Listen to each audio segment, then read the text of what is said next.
एमआयएमची छत्रपती संभाजीनगर ते मुंबई तिरंगा रॅली आहे। माजी खासदार इम्तियाज जलील यांच्या नेतृत्वात या रॅलीचं आयोजन करण्यात आलंय। मुस्लिम धर्माबाबत आक्षेपार्ह वक्तव्याच्या निषेधार्थ ही रॅली काढण्यात येणार आहे। रामगिरी महाराज नितेश राणेंना अटक करण्याची मागणी यावेळी या रॅलीकर्त्यांकडून करण्यात येते। मुस्लिम धर्माबाबत आक्षेपार्ह विधान करणाऱ्यांविरोधात कारवाई करण्याची इम्तियाज जलील यांनी मागणी केली आहे।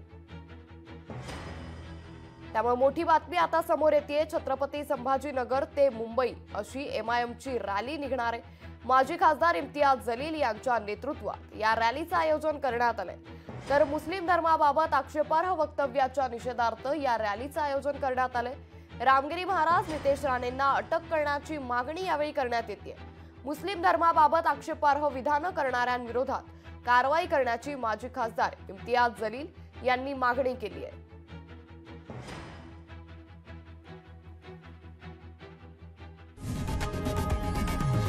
लोकशाही मराठी ऐका, पहा, जागरूक रहा।